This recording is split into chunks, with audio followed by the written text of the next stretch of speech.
Ya, Assalamualaikum warahmatullahi wabarakatuh.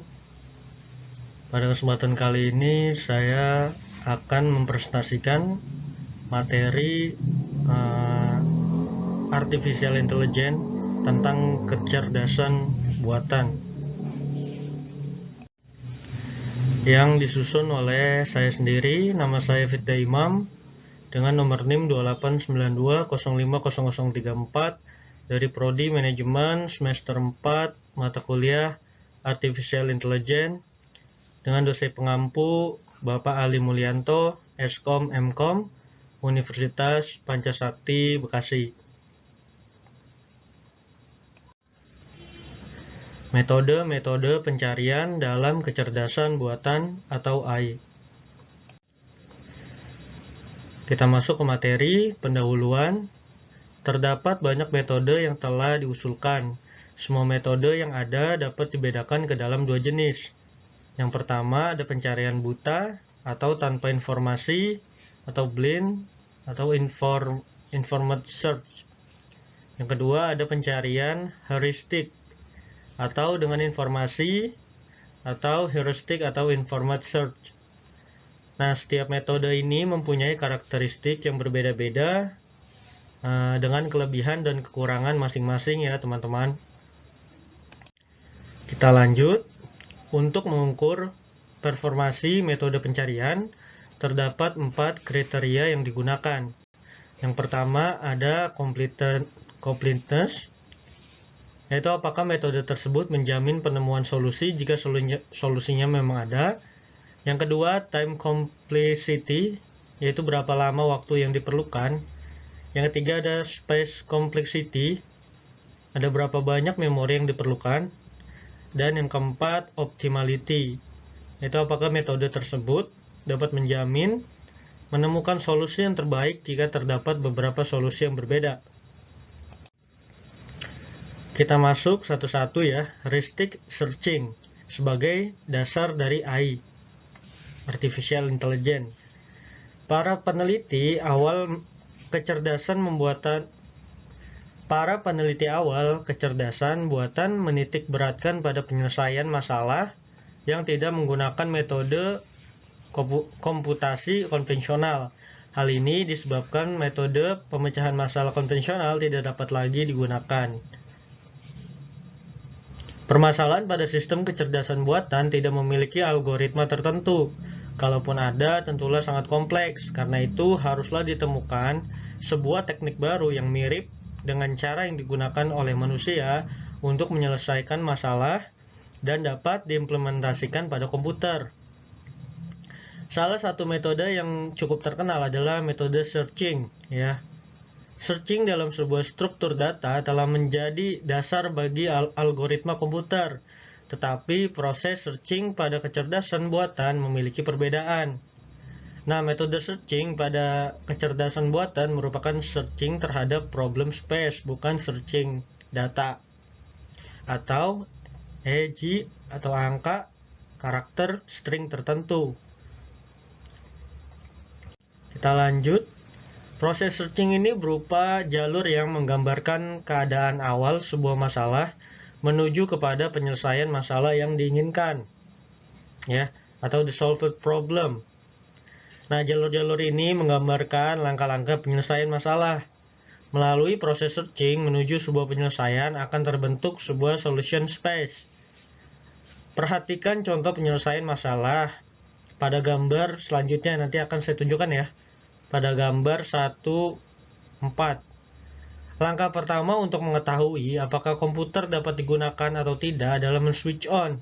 Ya, selanjutnya dengan melakukan inspeksi terhadap kondisi lampu indikator, kita dapat menentukan langkah berikutnya. Misalnya kondisi lampu off, dengan melakukan searching terhadap problem space, kita akan tiba pada sebuah penyelesaian masalah, ya, agar komputer dapat diaktifkan kembali. Nah, ini adalah gambar dari contoh penyelesaian masalah komputer ya.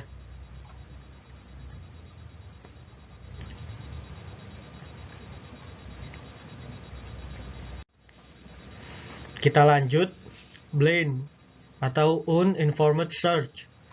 Istilah blind atau buta digunakan karena memang tidak ada informasi awal yang digunakan dalam proses pencarian. Nah, berikut ini sekilas 6 metode yang tergolong blind search. Yang pertama ada breadth first search atau BFS. Yang kedua ada deep first search atau DFS. Yang ketiga ada depth limited search atau DLS. Yang keempat ada uniform cost search atau UCS. Ya, yang kelima ada interactive deepening search atau IDS. Ya. Yang keenam ada bi-directional search atau BDS ya. Nah, ini beberapa ya, sekilas 6 metode yang tergolong dalam blind search. Kita bahas satu-satu ya. Blind first search atau BFS. Blind first search atau BFS melakukan proses searching pada semua node yang berada pada level atau hierarki yang sama terlebih dahulu sebelum melanjutkan proses searching pada node di level berikutnya. Urutan proses searching BFS ditunjukkan dalam gambar selanjutnya ya.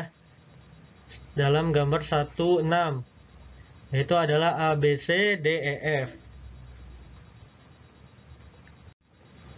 Nah, ini adalah urutan proses searching BFS ya. A, B, C, D, E, F ya. Kita lanjut. Ini adalah diagram pohonnya ya. Kelebihan dan kelemahan BFS. Ya. Dia memiliki kelebihan dan kelemahan. Ya. Yang pertama, tidak akan menemui jalan buntu. Yang kedua, menjamin ditemukannya solusi jika solusinya memang ada. Dan solusi yang ditemukan pasti yang paling baik. Yang ketiga, jika ada salah satu solusi, maka breadth first search akan menemukannya. Yang keempat, membutuhkan memori yang cukup banyak, ya, dan membutuhkan waktu yang cukup lama. Ini kelemahannya ya. Kelemahan dan kelebihan. Kita lanjut, deep first search atau DFS, ya. Deep first search atau DFS adalah proses searching sistematis buta yang melakukan ekspansi sebuah patch atau jalur menuju penyelesaian masalah sebelum melakukan eksplorasi terhadap patch yang lain. Proses searching mengikuti sebuah patch tunggal sampai menemukan goal atau dead end. Ya. Apabila proses searching menemukan dead end, DFS akan melakukan penelusuran balik ke node terakhir untuk melihat apakah node tersebut memiliki patch cabang yang belum dieksplorasi. Apabila cabang ditemukan, DFS akan melakukan cabang tersebut. Lalu apabila sudah tidak ada lagi cabang yang dapat dieksplorasi, DFS akan kembali ke node parent dan melakukan proses searching terhadap cabang yang belum dieksplorasi dari node parent sampai menemukan penyelesaian masalah. Nah, urutan proses searching ini ditunjukkan dalam gambar 15 ya, di slide selanjutnya. Nah, ini adalah proses searching DFS ya. Ini adalah diagram pohonnya ya, teman-teman. Kita lanjut, kelebihan dan kelemahan DFS ya. Yang pertama, pemakaian memori hanya sedikit, berbeda jauh dengan BFS yang harus menyimpan semua node yang pernah dibangkitkan ya. Jika solusi yang dicari berada pada level yang dalam dan paling kiri, maka DFS akan menemukannya secara cepat ya. Ini kelebihannya nih. Jika pohon yang dibagikan mempunyai level yang dalam tak terhingga, maka tidak ada jaminan untuk menemukan solusi. Nah, ini kelemahannya ya. Dan jika terdapat lebih dari satu solusi yang sama tetapi berada pada level yang berbeda, maka DFS tidak ada jaminan untuk menemukan solusi yang paling baik. Nah, ini juga kelemahannya ya. Lanjut, Deep Limited Search atau DLS. Metode ini berusaha mengatasi kelemahan DFS atau tidak komplit dengan membatasi kelemahan maksimum dari suatu jalur solusi. Tetapi sebelum menggunakan DLS, kita harus tahu berapa level maksimum dari suatu solusi. Lanjut ke Uniform Cost Search atau UCS. Konsepnya hampir sama dengan BFS. Bedanya adalah bahwa BFS menggunakan urutan level yang paling rendah sampai yang paling tinggi, sedangkan UCS menggunakan urutan biaya dari yang paling kecil sampai yang terbesar. Nah, UCS berusaha menemukan solusi dengan total biaya terendah yang dihitung berdasarkan biaya dari simpul asal menuju ke simpul tujuan ya. Lanjut ke interaktif deepening search atau IDS ya. IDS merupakan metode yang menggabungkan kelebihan BFS, complete dan optimal, dengan kelebihan DFS, space complexity rendah atau membutuhkan sedikit memori. Tetapi konsekuensinya adalah time complexity-nya menjadi tinggi ya. Lanjut, BI directional search atau BDS. Pencarian dilakukan dari dua arah, pencarian maju ya dan pencarian mundur. Sedangkan dua arah pencarian telah membangkitkan simpul yang sama, maka solusi telah ditemukan, yaitu dengan cara menggabungkan kedua jalur yang bertemu. Lanjut, pencarian heuristik. Pencarian heuristik, pencarian buta tidak selalu dapat diterapkan dengan baik, ya. Setelah waktu aksesnya yang cukup lama dan besar memori yang diperlukan. Lalu metode heuristic search diharapkan bisa menyelesaikan permasalahan yang lebih besar. Metode heuristic search menggunakan suatu fungsi yang menghitung biaya perkiraan atau estimasi dari suatu simpul tertentu menuju ke simpul tujuan, atau disebut fungsi heuristik ya. Nah, aplikasi yang menggunakan fungsi heuristik yaitu contohnya itu Google ya, teman-teman. Lanjut pencarian heuristik. Contoh pada masalah 8 puzzle ya. Ini ada keadaan awal dan keadaan akhirnya ya. Keadaan awal dan tujuan. Operator ubin kosong geser ke kanan, ubin kosong geser ke kiri, ubin kosong geser ke atas, ubin kosong geser ke bawah ya teman-teman.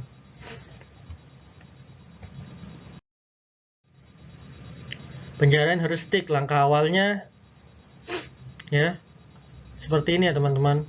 Langkah awal hanya 3 operator yang bisa digunakan.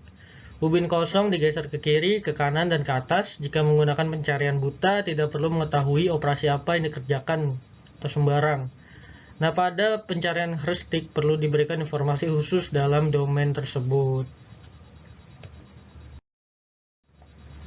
Informasi yang bisa diberikan untuk jumlah ubin yang menempati posisi yang benar, jumlah yang lebih tinggi adalah yang lebih diharapkan atau lebih baik.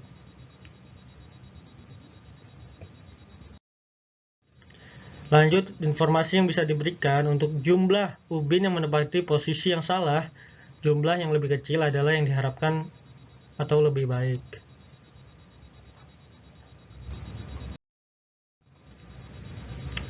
Informasi yang bisa diberikan menghitung total gerakan yang diperlukan untuk mencapai tujuan jumlah yang lebih kecil adalah yang diharapkan atau lebih baik. Terima kasih. Mungkin itu saja yang bisa saya sampaikan, kurang lebihnya mohon dimaafkan, ambil baiknya, buruk buruknya. Semoga dengan presentasi saya kali ini dapat memberikan ilmu baru untuk teman-teman semua. Assalamualaikum warahmatullahi wabarakatuh.